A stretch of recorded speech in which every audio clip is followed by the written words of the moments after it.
Muy buenas tardes a todos nuestros amigos, amigas, hermanos, hermanas que nos acompañan en este programa El Evangelio de Cristo a través de la Biblia. Estamos contentos de que nos sintonice cada día jueves y por los distintos medios también.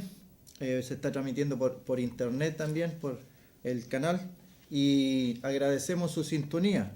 Le pedimos siempre que tenga una Biblia a mano para ir comprobando los textos que vamos leyendo nosotros para que podamos aprender juntos la palabra del Señor, y también si tiene interés en aprender más de la Escritura a través de estudios bíblicos, están los cursos bíblicos Emaús por correspondencia. Son totalmente gratuitos estos cursos, se le entregan a usted y solamente devuelve la hoja de exámenes. Así que es una buena invitación para aquellos hermanos, hermanas o cualquier persona en general que quiera aprender de la Biblia, quiera acercarse a las enseñanzas de la Escritura. Estos cursos no tienen costo para usted. Curso bíblico Emaús, se contacta con nosotros y se le hace llegar aquel curso. Estamos siguiendo algunos versículos como el título de nuestro programa, enfocando en el Evangelio de Jesucristo a través de la Biblia. Es la buena noticia. La palabra evangelio del griego no se tradujo, se transliteró, se tomó la palabra del griego y se la pasó al español. Evangelio significa buena noticia, buena nueva. Así que vamos a ir a un texto, vamos a dar lectura a un texto en el libro de Corintios, Primera de Corintios, escrito por el apóstol Pablo. Capítulo 6, Primera de Corintios, capítulo 6.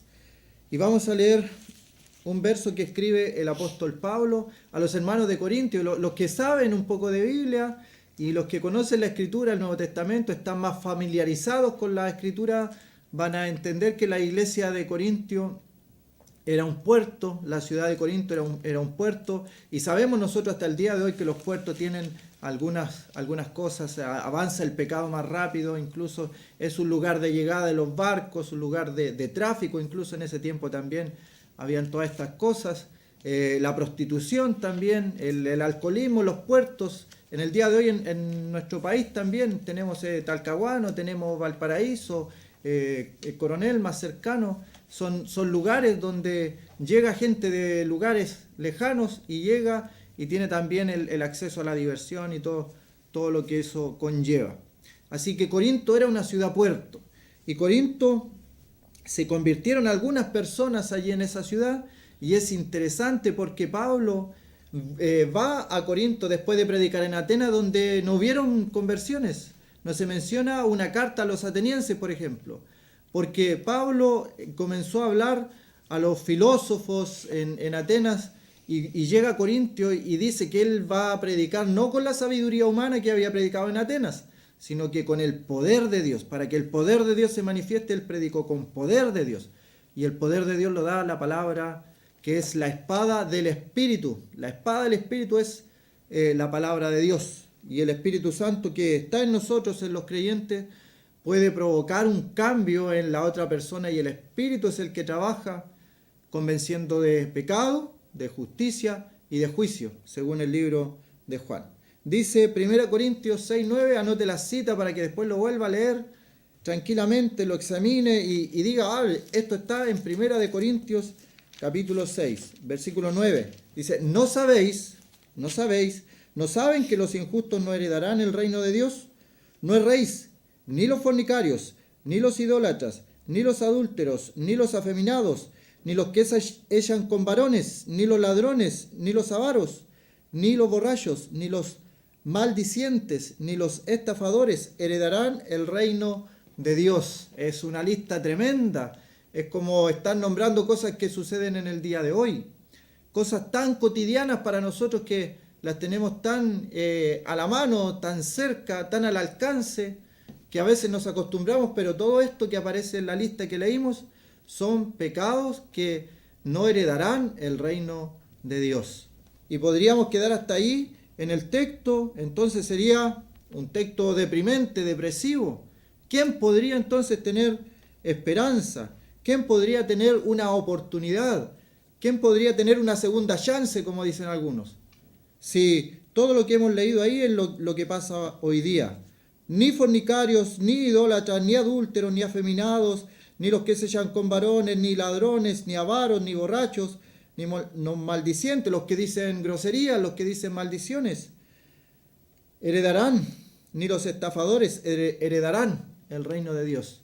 Entonces, ¿cómo el cielo, la presencia de Dios, se llena con personas si todos en este mundo cometemos estos pecados, algunos más que otros? ¿Cómo entonces pretendemos nosotros predicar buena noticia de que la gente puede entrar al cielo si en este mundo hay ladrones, hay afeminados, hay fornicarios, hay adúlteros, hay gente que se echa con varones? Hay países que están aprobando leyes para que se casen. En este tiempo no había leyes, pero era algo que estaba en contra de la sociedad de la época también. Por eso es que Pablo lo menciona aquí. Ni los maldicientes, ni los avaros, ni los ladrones, nadie puede entrar al reino de Dios. ¿Cómo entonces nosotros pretendemos anunciar una buena nueva, una buena noticia? Como Pablo le dice, ¿ustedes no saben acaso que estas personas no van a heredar el reino de Dios? No van a entrar al cielo, no van a estar en la presencia del Santísimo Dios, creador de los cielos, la tierra, lo invisible, lo visible. ¿Cómo entonces? ¿Cómo entonces? ¿Hay oportunidad alguna? ¿Hay esperanza? Alguien que está mirando tal vez si ha cometido alguno de estos pecados está destituido de la gloria de Dios. ¿Podría yo entonces decirle, ¿tienes esperanza? ¿Todavía te queda una oportunidad? Y ese es el mensaje de la Biblia. Esa es la buena noticia. Esa es la buena noticia. Que el Señor Jesucristo vino al mundo a salvar a los pecadores. ¿Quiénes son los pecadores? Los pecadores son los que hemos leído aquí en esta lista, que es tan actual como si Pablo hubiera escrito este texto en el día de hoy, como si se hubiera ido a dar una vuelta por nuestra ciudad, si hubiera entrado al internet, si hubiera aprendido la televisión, y Pablo ve la sociedad y la describe tal cual como sucedió hace casi 2000 años atrás en la ciudad de Corinto. Pero el poder de Dios, el poder del Santo Espíritu de Dios, hizo que personas en la ciudad de Corinto fueran transformadas. Por eso Pablo le escribe en el versículo 10, ahora vamos a leer la esperanza, y esa es la buena noticia. Dice, y esto erais algunos, mire lo que dice Pablo, esto erais algunos, toda la lista que hemos nombrado, toda la lista que a más de alguno de los televidentes le llamó la atención, que gente tan mala, gente tan perversa, la escoria de la sociedad, lo más malo de la sociedad. Eso es lo que vio Pablo también en ese tiempo, lo que nosotros vemos en el tiempo actual, de hoy día, y no tiene que ver tampoco con las clases sociales. Estos pecados se dan en los ricos y en los pobres. Estos pecados se dan en los jóvenes y se dan también en la gente adulta. Son pecados que tienen que ver con toda la raza humana. Y esto erais algunos. La iglesia de Corinto, la iglesia de la ciudad de los Corintios, estaba compuesta por personas que habían sido ladrones, habían sido afeminados, habían sido adúlteros, se habían echado con varones, habían sido ladrones, estafadores. Esa era la iglesia de Corinto. Esa era la iglesia. Habían sido rescatados, habían sido salvados de su vana manera de vivir.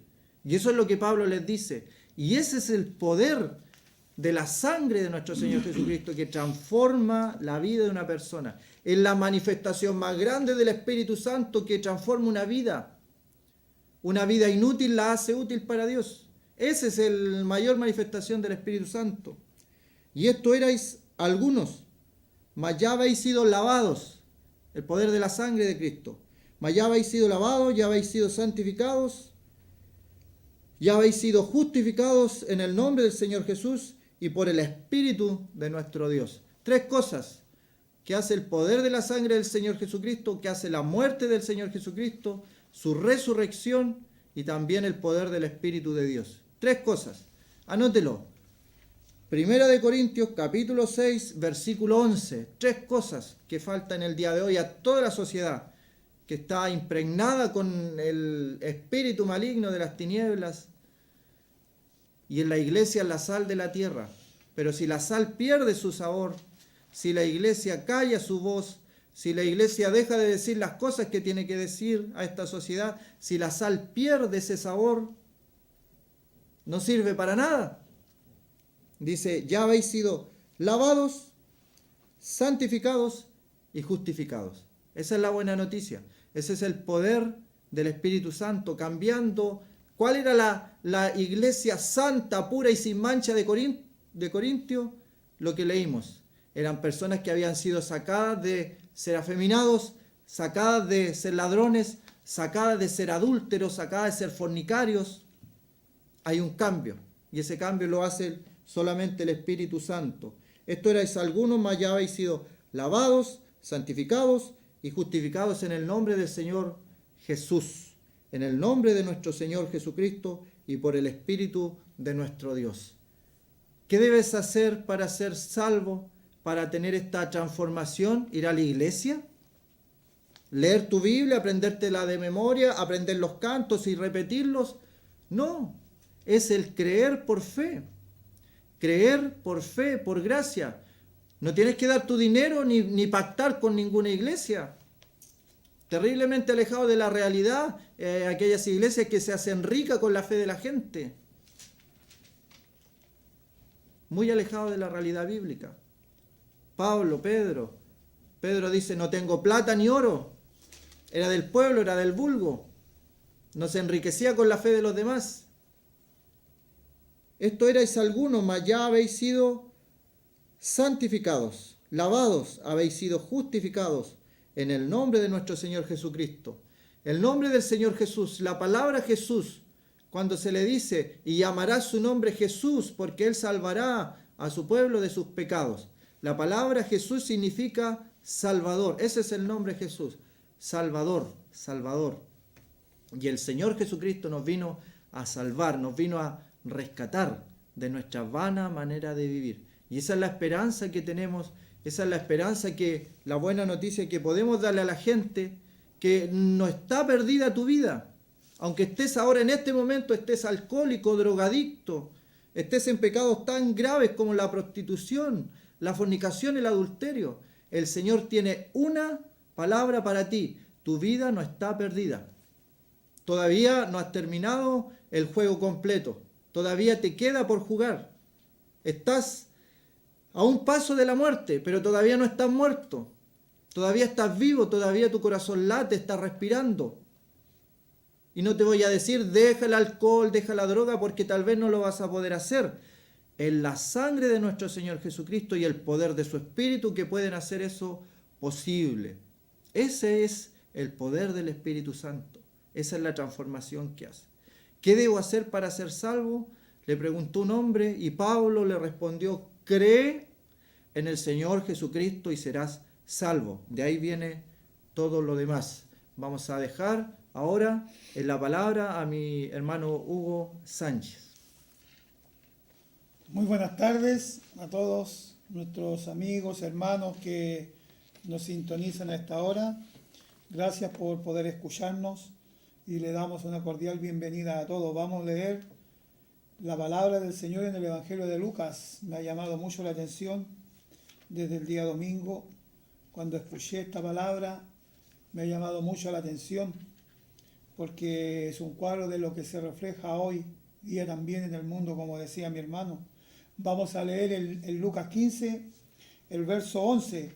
Este es donde hay tres parábolas juntas que el Señor Jesucristo le habló. Pero quisiera enfocarme en la tercera, la del hijo perdido, el hijo pródigo. Entonces veamos en el Evangelio según Lucas, capítulo 15 y el verso 11. También dijo, un hombre tenía 2 hijos y el menor de ellos dijo a su padre, Padre, dame la parte de los bienes que me corresponde, y les repartió los bienes. No muchos días después, juntándolo todo, el hijo menor se fue lejos a una provincia apartada y allí desperdició sus bienes viviendo perdidamente. Y cuando todo lo hubo malgastado, vino una gran hambre en aquella provincia y comenzó a faltarle. Y se fue y se arrimó a uno de los ciudadanos de aquella tierra, el cual le envió a su hacienda para que apacentase cerdos. y deseaba llenar su vientre de las algarrobas que comían los cerdos, pero nadie le daba. Y volviendo en sí dijo: ¿cuántos jornaleros en casa de mi padre tienen abundancia de pan, y yo aquí perezco de hambre? Me levantaré e iré a mi padre y le diré: Padre, he pecado contra el cielo y contra ti. Ya no soy digno de ser llamado tu hijo. Hazme como a uno de tus jornaleros. Y levantándose, vino a su padre. Y cuando aún estaba lejos, lo vio su padre, y fue movido a misericordia, y corrió, y se echó sobre su cuello y le besó. Y el hijo le dijo: Padre, he pecado contra el cielo y contra ti, y ya no soy digno de ser llamado tu hijo. Pero el padre dijo a sus siervos: sacad el mejor vestido y vestidle, y poned un anillo en su mano y calzado en sus pies, y traed el becerro gordo, y matadlo, y comamos, y hagamos fiesta, porque mi hijo muerto era, y ha revivido, se había perdido, y es hallado. El relato continúa con el hijo mayor, con lo que pensaba en su corazón, lo que sintió en su corazón. Pero quisiéramos decirle, quisiéramos en esta tarde compartir con usted esta parábola, quisiéramos compartir con usted sobre lo que hacen los hijos, sobre lo que opinan los hijos, sobre las herencias. Cuando hay una herencia de por medio, ¿qué pasa con tu corazón? ¿Qué pasa por tu mente? ¿Quieres que te repartan la herencia? ¿Quieres repartir la herencia ya? ¿Quieres tomar la parte de la herencia? ¿Quieres tomar la parte que te corresponde ya? ¿Quieres tú hacer eso? ¿Y qué va a ser de tu vida? ¿Qué harás con eso? ¿Qué harás con la parte de la herencia? ¿Qué harás con el dinero de la herencia? ¿Lo usarás para bien? ¿Lo usarás para mal? Solamente tu corazón sabe eso. ¿Por qué quieres repartir la parte de la herencia si aún tu padre no ha muerto? ¿Por qué repartir el dinero de las cosas que no te pertenecen? ¿Por qué quieres tomar eso que con tanto sacrificio ha hecho tu padre? ¿Por qué quieres hacerlo? ¿Por qué está la angustia, el dolor? ¿Por qué está la envidia en tu corazón? Y quieres tomar ese dinero y quieres repartirlo y quieres irte a una provincia apartada y vivir perdidamente. ¿Por qué quieres hacer eso? El hijo pródigo en los tiempos aquellos hizo eso. Su padre lo había criado. Era su padre lo crió, su padre lo conocía, su padre lo amaba. Desde niño lo tuvo en sus brazos. Pero él no amaba a su padre. Él no lo amaba, ni el hijo mayor tampoco amaba a su padre. ¿Por qué el hijo menor hizo esto? ¿Por qué nació esto en su corazón? ¿Por qué llegó la envidia? ¿Por qué llegó el rencor? ¿Por qué llegó el momento de que él quería partir del lado de su padre? Si en el lado de su padre tienes todo, al lado del Señor tienes todo. ¿Por qué quieres irte a una provincia apartada? ¿Por qué quieres volver al mundo? ¿Por qué quieres irte al mundo si en el mundo nada encontrarás? ¿Por qué quieres ir a apacentar cerdos en el mundo? Las cosas del mundo no pueden satisfacernos. ¿Sabías tú eso? No pueden darnos el verdadero placer. Es una lección para nosotros. El mundo no puede satisfacer lo que Dios quiere darte. El Señor quiere darte vida eterna. El Señor quiere darte perdón de pecados. El Señor te ama. El Señor quiere rescatarte de ese lugar donde estás lejos, en esa provincia apartada, estás en el mundo viviendo perdidamente. ¿Por qué estás viviendo perdidamente en el mundo? ¿Por qué? Si tú conoces la palabra del Señor, tú conoces el Evangelio.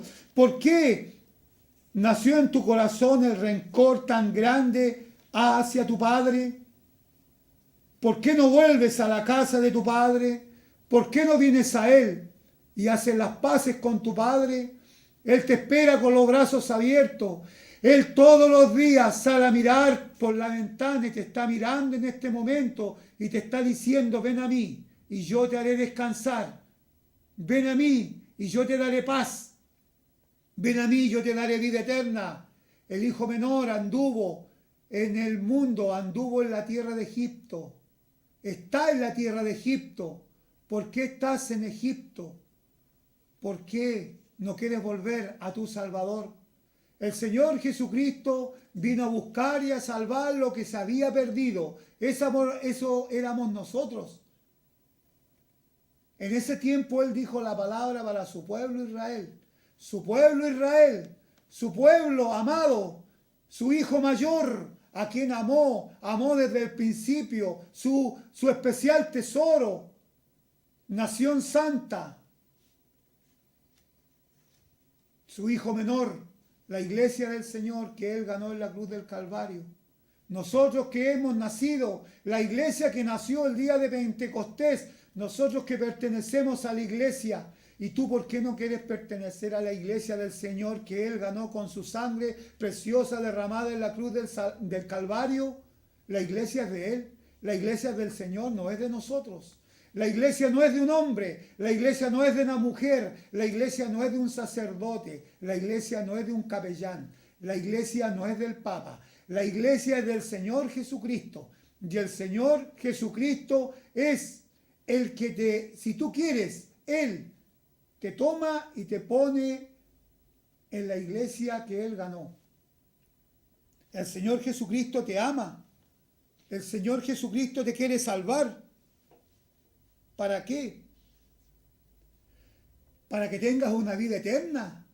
Piensa, amigo mío, piensa, amiga mía, que la vida eterna que el Señor da es por la eternidad. Si esto no es un cuento.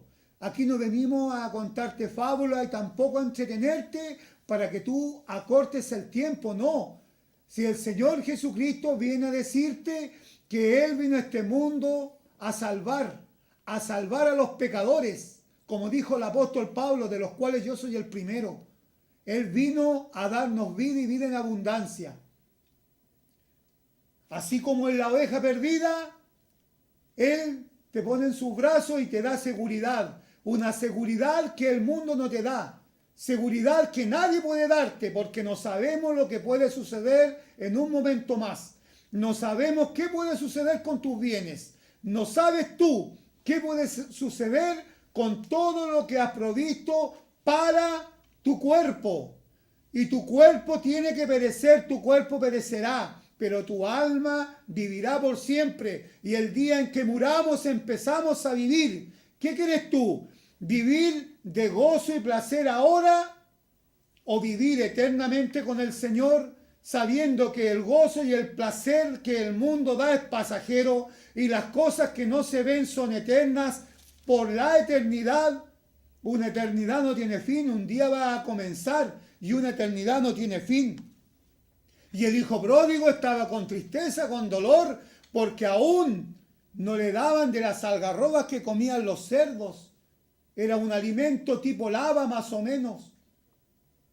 Y es un alimento que también los pobres en esa época y en esta época también lo usan. Se puede comer, pero ni eso le daban.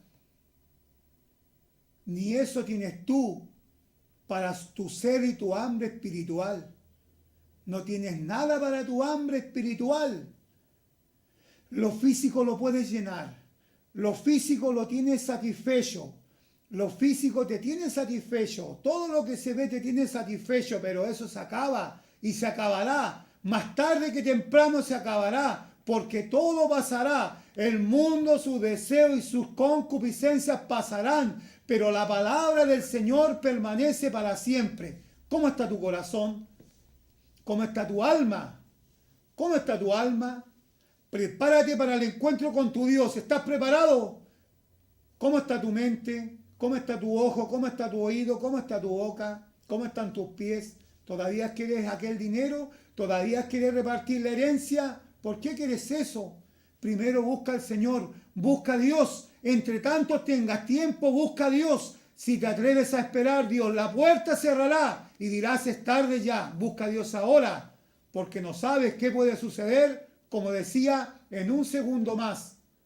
No sabemos lo que pueda suceder con nosotros, pero sí lo que sabemos y estamos seguros y estoy seguro que si el Señor viene, nos vamos con Él. Me voy con Él, me voy con Él. Yo no me quedo, me voy con Él.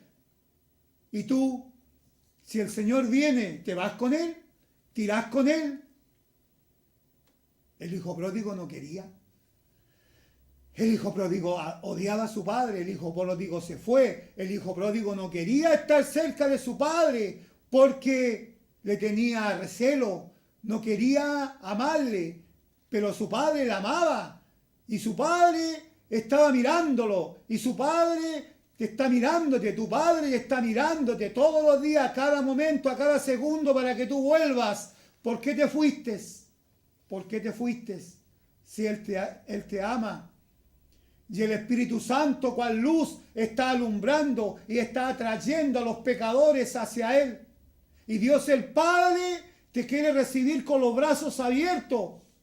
Él está esperando que tú te arrepientas. Él está esperando que tú le digas: Señor, he pecado contra el cielo y contra ti. Ya no soy digno de ser llamado tu hijo. Como lo hizo David en un salmo, en el Salmo 51. Perdóname, Padre, porque he pecado. Yo he pecado. ¿Tú has pecado? ¿Por qué no le pides perdón a tu Padre para que en el nombre del Señor Jesucristo, su Hijo, quedes limpio de todo pecado y quedes exento del juicio de la ira de Dios que se desencadenará sobre este mundo? Y esto es verídico y esto viene. Algunos la tienen por tardanza la venida del Señor. Algunos piensan que no va a venir, pero sí viene. Viene luego y viene pronto, con voz de mando, con voz de arcángel y con trompeta de Dios. Sabemos eso porque la carta a los tesalonicenses nos lo dice. En el capítulo 4 usted lo puede leer. Y el Señor te ama. Ya no soy digno de ser llamado tu hijo, hazme como a uno de tus jornaleros. El Señor no. El Señor no te va a hacer como a uno de sus sirvientes, sino que el día que tú le aceptes como su Salvador personal, ese día pasas a ser llamado hijo de Dios. ¡Qué gran privilegio! Ser llamado hijo de Dios. ¡Qué título más grande! Los hombres quieren títulos, los hombres quieren riqueza, los hombres quieren dinero, los hombres quieren estatus. Pero, ¿qué es más grande? Ser llamado hijo de Dios, no como a uno de sus jornaleros.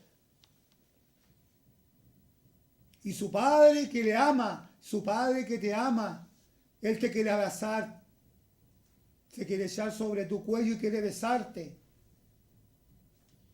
Y quiere sacar vestido nuevo, porque ese vestido es andrajoso, ese vestido está lleno de pecado, ese vestido está corrompido, ese vestido está lleno de maldición, ese vestido está lleno de ira, de enojo, de envidia, de lascivia. El Señor te quiere limpiar una vez y para siempre con su sangre preciosa y te quiere dar vida eterna. Quiere sacar completamente ese vestido de ti y quiere poner anillo en tu mano. Te quiere poner en una posición alta, en una posición que ningún hombre aquí en la tierra puede tener y ningún hombre aquí en la tierra te puede poner, con un anillo en tu mano. Y quiere ponerte un calzado nuevo para que tú sepas dónde debes ir, para que tú sepas dónde debes andar, para que tú sepas dónde deben ir tus pisadas, a qué lugar debes dirigirte. Un calzado nuevo, un calzado limpio, así como en la antigüedad también a José, el faraón de Egipto, le puso también vestido de lino y también le puso un anillo en su mano y un collar en su cuello de oro. Y el segundo carro hizo pregonar que era el segundo señor después de él en el reino. Y ahora el Señor lo quiere hacerlo contigo, amigo mío. ¿Qué estás esperando que no vienes a Él? ¿Qué estás esperando? ¿Por qué esperas la herencia? Si eso no va a llenar tu alma. Eso no va a llenar lo que el Señor llena. Tu cuerpo lo puede llenar, pero el alma absolutamente nada lo puede llenar, porque esto es espiritual. Y solamente la paz de Dios y el Señor Jesucristo, aceptándolo tú como tu Salvador personal, puede llenar completamente todo lo que el mundo no te puede dar. ¿Dónde has andado? ¿Dónde estás? ¿Dónde estás sentado ahora? ¿En qué posición? ¿Eres presidente? ¿Eres diputado? ¿Eres senador? ¿Eres alcalde, concejal? ¿Qué es lo que eres tú? ¿Cómo está esa posición delante de Dios? Si no le has aceptado a Él, eso no vale. Eso no vale, amigo mío. Si lo principal en el mundo es ser llamado hijo de Dios y aceptarle al Señor Jesucristo como tu Salvador personal. Y esto no se ve, es algo abstracto. No se ve, pero se siente. Se siente en el corazón, porque el día que tú aceptes al Señor, viene el Espíritu Santo y te sella como hijo de Dios, y tu nombre pasa a inscribirse en el libro de la vida. Y ahí nunca más va a ser borrado tu nombre. Y si te has apartado del Señor, todavía eres salvo, andas lejos, andas en Egipto, andas en tierra ajena, vuelve a tu Señor, vuelve a tu Salvador, porque Él te dará vida eterna. Vamos ahora a una pausa musical y después va a quedar con nosotros nuestro hermano don Luis Sánchez.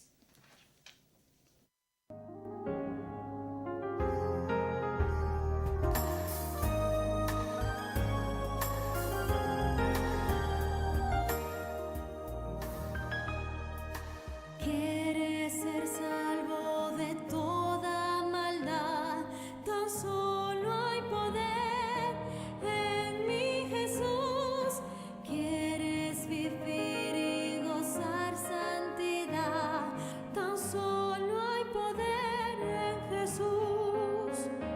Hay poder, sí, sin igual poder en Jesús, quien murió.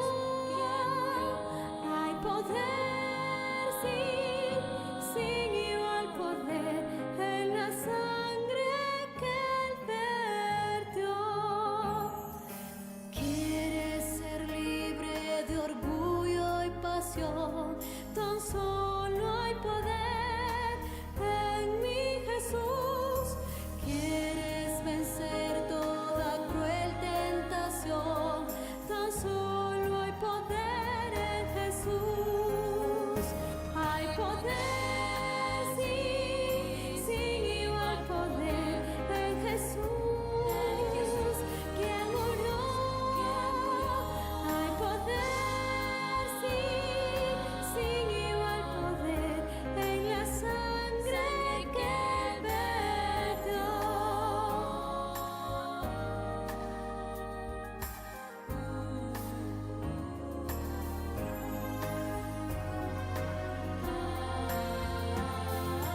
¿Quieres servir a tu Rey y Señor? Tan solo hay poder en mi Jesús. Ven y ser salvo podrás en su amor. Tan solo hay poder en Jesús. Hay poder, sí, sin igual poder en Jesús, quien murió. Hay poder, sí, sin igual poder en la sangre que Él vertió.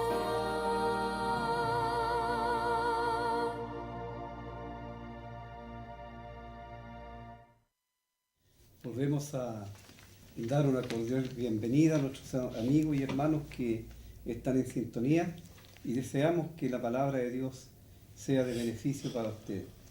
Estamos estudiando en el libro de los Hechos de los Apóstoles y hoy vamos a leer en el capítulo 3.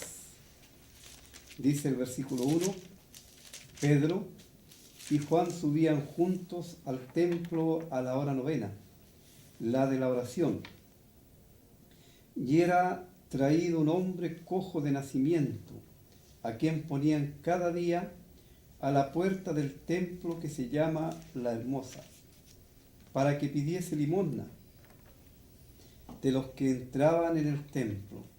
Este, cuando vio a Pedro y a Juan que iban a entrar en el templo, les rogaba que le diesen limosna. Pedro, con Juan fijando en él los ojos, le dijo: míranos. Entonces él estuvo atento, esperando recibir de ellos algo.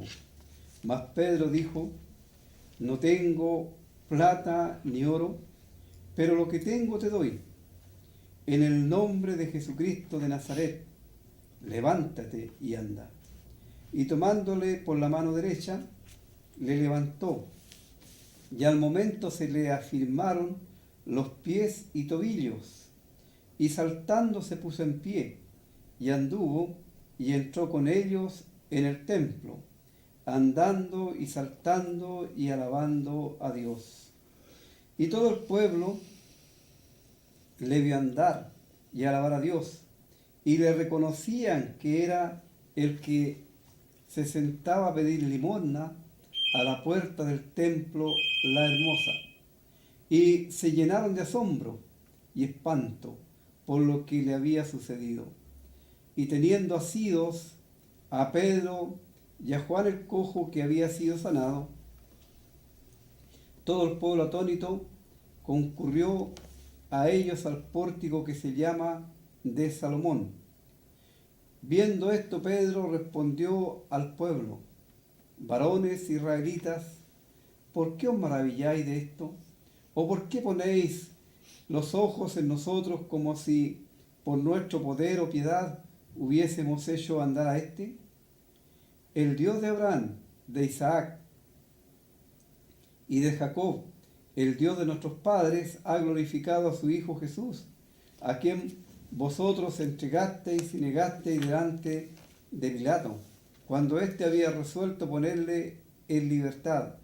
Mas vosotros negasteis al santo y al justo, y pedisteis que se os diese un homicida, y matasteis al autor de la vida, a quien Dios ha resucitado de los muertos, de lo cual nosotros somos testigos.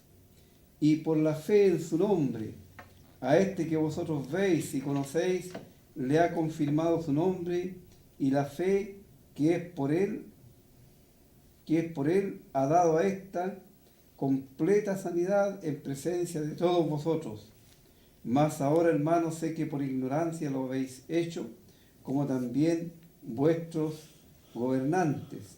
Pero Dios ha cumplido así lo que había antes anunciado por boca de todos los profetas, que Jesucristo había de padecer. Así que arrepentíos y convertíos para que sean borrados vuestros pecados, para que venga de la presencia del Señor tiempos de refrigerio, y Él envía a Jesucristo, que os fue antes anunciado.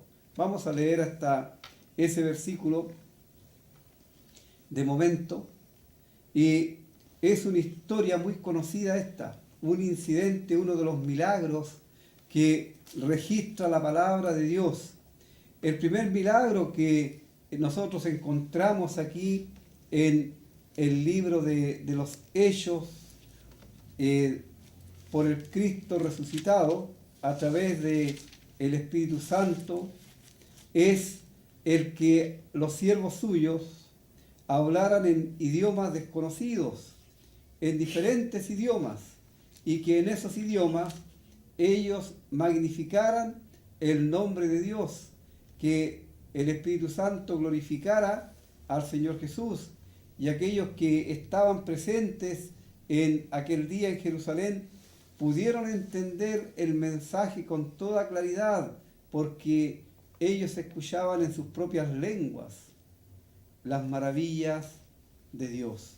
No eran, como hemos dicho, sonidos guturales o de esas servigoncias que mucha gente usa para tratar de decir algo. No, era un mensaje, jerigoncia, perdón, que Dios envió a través de los suyos. Luego el apóstol Pedro anuncia el Evangelio de Cristo, les informa que el Señor Jesús vino para salvar a los pecadores y que todos aquellos que en Él crean tienen vida eterna. Y como hemos visto, se agregaron en aquella ocasión como 3.000 personas a la iglesia que nació ese día de Pentecostés. Y ahora estamos en presencia de otro milagro que registra aquí Lucas en los Hechos de los Apóstoles. Y llama la atención, por supuesto, que Pedro y Juan, ellos van al templo. Y estamos en ese tiempo, en un tiempo de transición. No se cortó inmediatamente, así en forma brusca, los lazos con el judaísmo, sino que se siguió por un tiempo más, utilizando aquel templo. El templo de Israel no es lo que nosotros hoy día conocemos como templos. Es muy diferente, hay una gran diferencia en ello. Pero aquí está este lugar siendo usado por los creyentes para el servicio a Dios.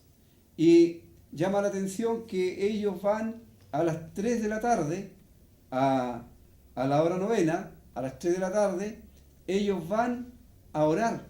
Y era una hora que tenían para orar, para hacerlo. Era una reunión de oración que se hacía a esa hora, como dice que era la hora de la oración. Así ellos van a orar. Y cuando se van acercando al templo, ven algo que les llama la atención. Seguramente para la gente allí era como costumbre ver aquel cuadro. Están llevando a un hombre ciego, a un hombre que vive de la generosidad de los demás, y lo ponen al lado fuera de la puerta del templo que se llama La Hermosa. Ojo con esto. Muchos dicen que el templo se llama La Hermosa. No, es la puerta del templo. Ahora, ¿por qué la puerta del templo se llama La Hermosa? Porque estaba hecha de un material muy especial y que cuando el sol alumbraba, esa puerta resplandecía.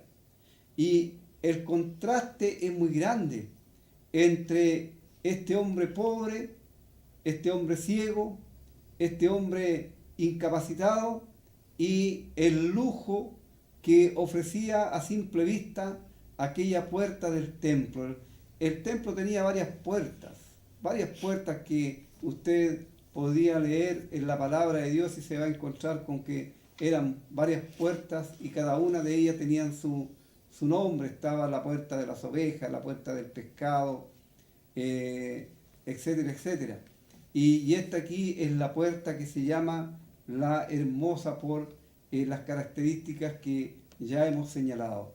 Este hombre cojo, un hombre que jamás, desde que había nacido, había podido utilizar sus piernas. No es que este hombre no tuviera sus piernas, no, él las tenía, pero nunca las había podido utilizar en toda su vida. Sabemos que las enfermedades son una consecuencia del pecado y por supuesto el pecado invalida delante de la presencia de Dios a aquellos que están en esa condición. Y este hombre está postrado y era costumbre y es costumbre todavía en el mundo que en los lugares donde se realiza culto, se hace adoración a Dios, de llevar gente indigente para que soliciten limosna, porque la gente normalmente que acude a esos lugares va con un corazón contrito y va con mucho deseo de servir al Señor y por supuesto no van a negar una limosna a quien lo necesita. Obviamente hoy día, quiero hacer un paréntesis también en esto, hay muchos que se aprovechan de las circunstancias. Este no era un hombre ebrio, un hombre drogadicto, ni un hombre que por su incapacidad, por estar metido en los vicios, no podía trabajar, sino más bien era un hombre que tenía una incapacidad física que le impedía completamente trabajar. Y este hombre es puesto allí y él pedía a todos los que entraban a ese lugar limosna y seguramente muchos le daban y podían aliviar momentáneamente en algo los padecimientos que él tenía, porque no solamente tenía un sufrimiento físico, sino también era un gran sufrimiento que él tenía en cuanto a verse en esta condición de impedimento. Era un gran sufrimiento moral que él padecía, el tener que vivir de la buena voluntad, de la generosidad de los demás. Y ahí está. Y se acerca Pedro y Juan. Pedro y Juan son dos de los discípulos apóstoles del Señor. Dos hombres que entregaron su vida al servicio del Señor Jesús a través de toda la historia en el comienzo de la iglesia, de lo que duró su vida aquí en la tierra. E incluso Pedro selló su testimonio con su muerte. Él su vida la entregó hasta la muerte para su Señor. Pero aquí está, y están subiendo ellos las gradas del templo, y ahí está el hombre sentado, y el hombre los mira y para recibir algo. Y cuánto no sería la desilusión de este hombre cuando ve que no tienen nada que ofrecerle en cuanto a dinero. Porque si ellos lo hubieran llevado, si ellos hubieran tenido dinero, no hay ninguna duda que sí le hubieran dado dinero y habrían podido aliviar un poco a lo mejor su hambre, a lo mejor alguna necesidad física, pero hasta por ahí no más. Y dice Pedro, míranos, en vez de recibir algo de ellos, recibe una orden, míranos. Y este hombre está atento. Pedro lo que quiere es que él se desconcentre de todo lo que hay alrededor, de todas las cosas que están a su alrededor de él, el ambiente, las personas, y solamente se fije en lo que va a ocurrir en esta ocasión. Y Pedro dice, mira, no tengo plata ni tengo oro, pero lo que tengo te doy. ¿Y qué era lo que tenían ellos si no tenían ni plata ni oro para entregar a este hombre? Ellos tenían algo que era mucho más importante. Algo que este hombre en todos los años de su vida jamás había pensado siquiera recibir. Estaba acostumbrado a recibir dinero, o a lo mejor alguien le podría dar algunas otras cosas, algún alimento, pero nunca él pensaría que iba a llegar el momento en que iba a recibir aquello que tanta falta y que tan necesario era en su vida. Entonces Pedro dice, en el nombre de Jesucristo de Nazaret, levántate y anda. Mire, qué importante esto, porque aquí Pedro está utilizando el nombre despreciado del Señor Jesús. Para los judíos, el decir Jesús de Nazaret era tratarle con desprecio, porque de Nazaret, dijeron ellos, ¿acaso puede salir algo de bueno? Pero Pedro dice, en ese nombre, en el nombre que fue rechazado, en el nombre de Jesucristo de Nazaret, levántate y anda. Y aquí no hay lugar ni para la duda, ni para la indecisión, ni para la espera, porque inmediatamente le toman de la mano y este hombre, ¿qué es lo que hace? Se levanta. Él confía plenamente, no en Pedro y Juan, sino en aquel a quien ellos han invocado. Él confía plenamente en este Jesús de Nazaret. Seguramente él sabía del poder de este Jesús de Nazaret, quien había sanado a muchos antes de ir a la cruz, quien había incluso levantado a algunos muertos aún después de estar 4 días en el sepulcro, y no iba a poder levantar a uno que estaba impedido de usar sus piernas para valerse por sí mismo. Y dice, y tomándole por la mano derecha, le levantó, y al momento se le afirmaron los pies y tobillos. ¡Qué maravilloso es esto! ¿Cómo nos dan ganas de glorificar y alabar el nombre de nuestro Salvador, el nombre de nuestro Dios? ¡Cuánta misericordia, cuánto amor para con aquel que necesita de Él y que se da cuenta de su necesidad. Amigo, este hombre no pensó dentro de sí, no dijo, pero si yo llevo tantos años aquí postrado y jamás seguramente habría, esto no lo dice la palabra de Dios, pero podemos razonarlo, a lo mejor habría ido a algún médico, a lo mejor habría buscado la forma de sanar si nunca lo habría logrado. Y este hombre no se puso a pensar, bueno, ¿cómo yo porque estos par de hombres que vienen aquí me dicen que me levante, yo me voy a levantar? Están locos. Están haciendo algo que realmente no es incongruente. No, él confió que aquello que le estaban ordenando era para su bien y era su oportunidad.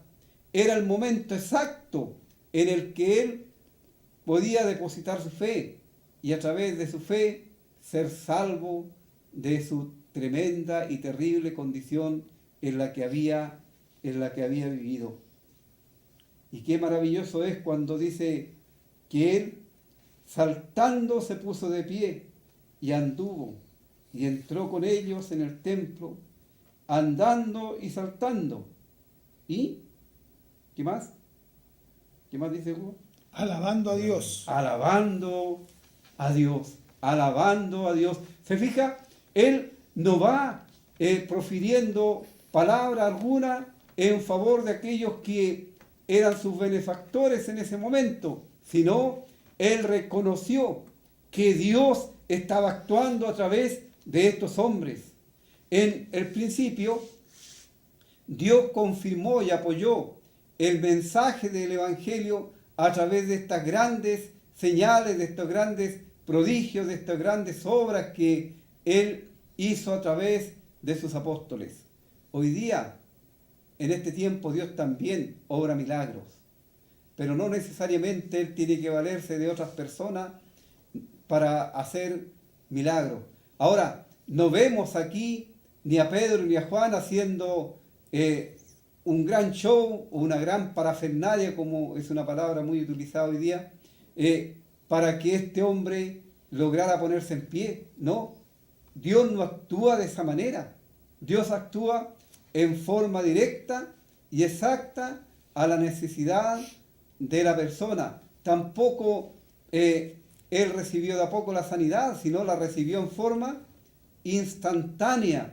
Nosotros podemos y entendemos, ¿cierto? Usted puede también entender cómo es que un niño que recién nacido, cuánto tiempo demora y con cuánto trabajo aprende a caminar.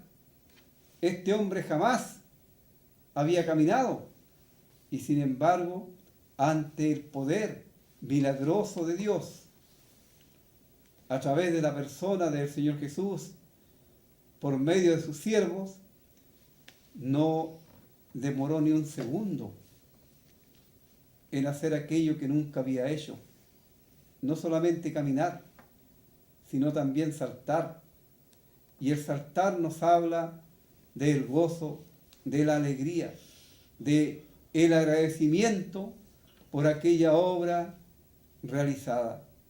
Qué maravilla es cuando vemos en la palabra de Dios que Dios no obra a través de pedir o dar dinero a la gente, sino Él en su gracia da lo que el hombre más necesita.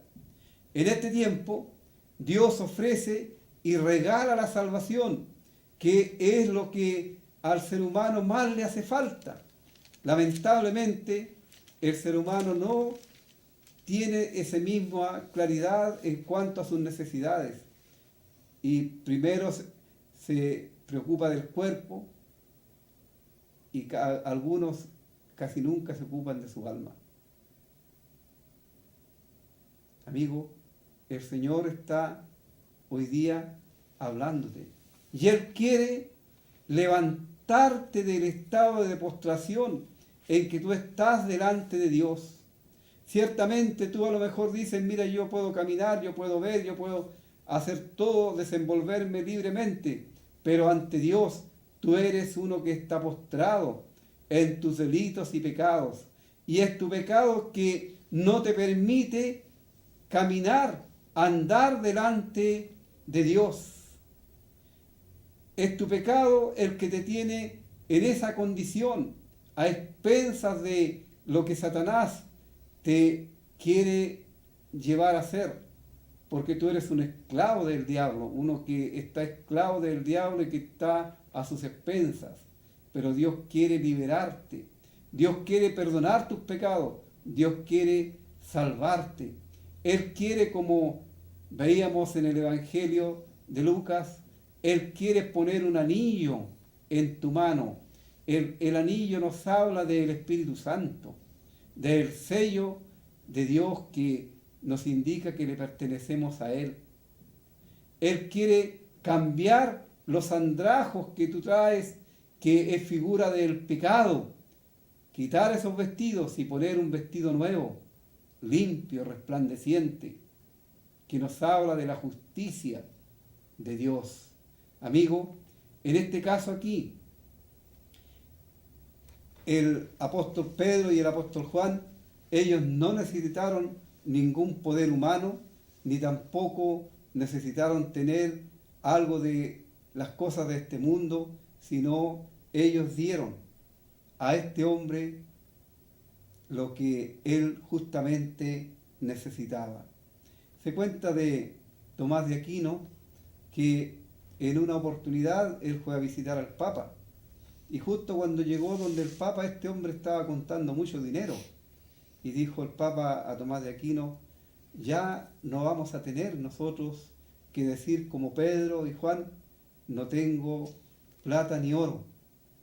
Y Tomás de Aquino le dijo: sí, es cierto, pero tampoco vas a poder decir como Pedro y Juan, levántate y anda. Amigo, la religión no puede hacer nada por aquellos que están esclavos del pecado. El Señor Jesús, Él vino para libertarnos de esa condición. Él vino para salvarnos de esta tremenda y terrible condición en que nos encontramos. Y vemos la actitud de este hombre cojo, es la actitud de todo verdadero creyente en Cristo que ha sido salvado y transformado por la gracia de Dios. ¿Qué es lo que más quiere uno cuando recién recibe a Cristo como su Salvador y Señor personal? Alabarle, glorificarle y servirle. Aun cuando este hombre todavía no tiene las cosas bien claras, sin embargo él entra saltando y alabando a Dios, y es un testimonio para todo el pueblo. Todo el pueblo vio la obra que había sido hecho en este hombre. Todo el pueblo le vio andar y le vio alabar a Dios, y cómo ellos reconocían que este que ahora está andando y saltando y alabando a Dios era uno que toda su vida había estado sumido en la miseria, había estado sumido en la amargura, en la tristeza, en aquel lugar, recibiendo de los demás las migajas, la caridad, que a lo mejor más de alguno alguna vez le negó, pero ahora era una nueva persona, era otra persona, era, podríamos decir, una nueva creación. Ahora él podía valerse por sí mismo, ahora ya no necesitaba más del favor de los demás para subsistir. Qué maravilloso es cuando nuestras vidas son transformadas por el poder de Dios. Antes, muertos en delitos y pecados, ahora, hijos de Dios. Antes, nuestro destino era la condenación eterna. Ahora, somos herederos con Cristo, herederos con Dios, herederos del cielo. Amigo, ¿no te gustaría tener la experiencia de este hombre cojo? Que pudieras tú tener un testimonio claro en tu vida. ¿Cómo diría este hombre? Yo antes era un miserable, inservible, pero por la gracia de Dios, hoy día soy una persona que vale, una persona útil, una persona que puede servir a la sociedad y principalmente servir a Dios. Así vamos el próximo jueves, Dios mediante, a continuar con este relato de el libro de los Hechos, el capítulo 3. Vamos a escuchar otro himno antes de despedirnos.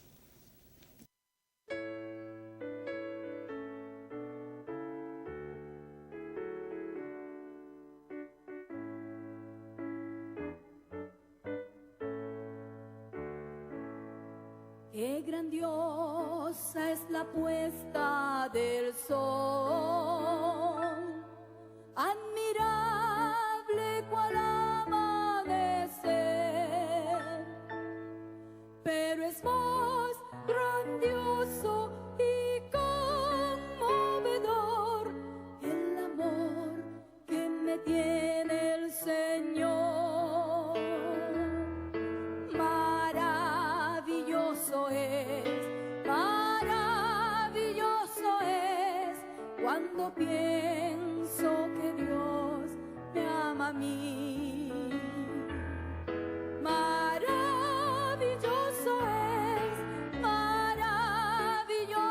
es cuando pienso que Dios me ama a mí.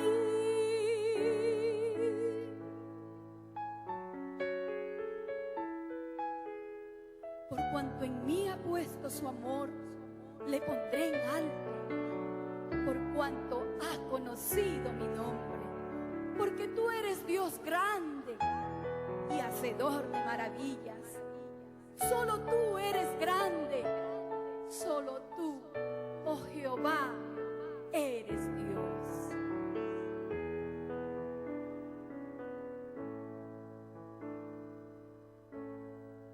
Maravilla de un sol que se oculta,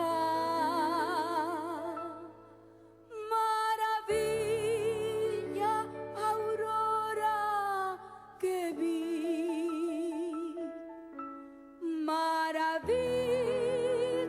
que en mi alma resulta hoy cuando pienso que Dios me ama a mí. Maravilloso es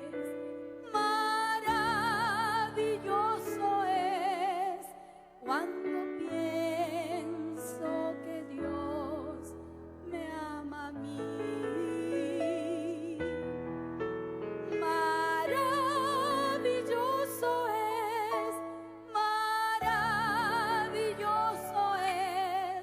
cuando pienso que Dios me ama a mí.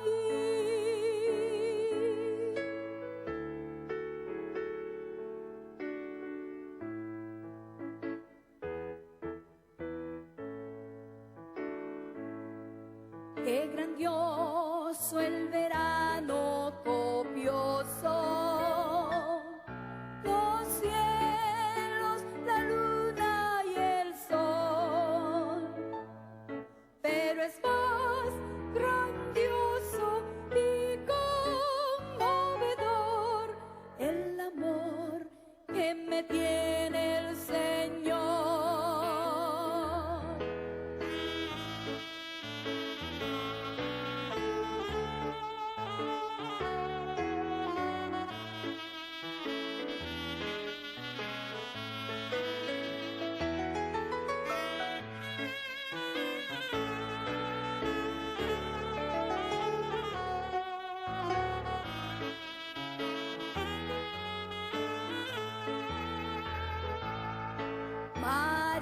Maravilloso es cuando pienso que Dios me ama a mí. Maravilloso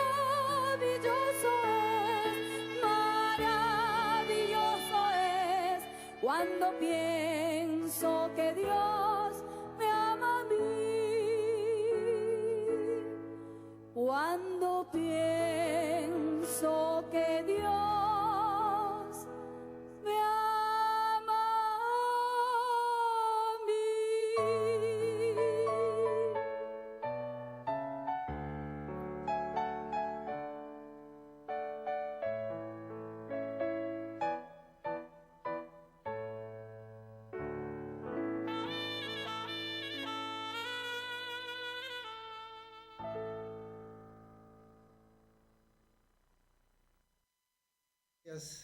Damos una vez más las gracias por sintonizar el programa El Evangelio de Cristo a través de la Biblia. Muy bien, nuevamente gracias por vuestra compañía y le invitamos a nuestras reuniones habituales que tenemos aquí en Pedro Aguirre Cerda 189 a una cuadra de Plaza de Armas. Así que si usted bienvenido es el día miércoles a las 7 de la tarde, el día viernes a las 7 de la tarde y los días domingo también. Predicación del Evangelio a las 7 de la tarde y tenemos en la mañana Cena del Señor, escuela dominical a las 11:30. Están suspendidas las clases bíblicas por el mes de julio. El 1 de agosto, si el Señor aún no ha venido, continuamos con una clase especial y esta clase es a las 4:30 de la tarde, empieza. Así que prepárese para que con tiempo haga lo que tiene que hacer y pueda dejar ese día para que nos acompañe, al igual que la invitación que le hemos hecho para los días de la semana. Así que muchas gracias por todo y si el Señor aún no ha venido, el próximo jueves con su programa a las 6 de la tarde. Hasta luego, gracias. ¿Y el pastor? No. Ahora. Ya.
Ya me han informado que tu novio es un insípido aburrido.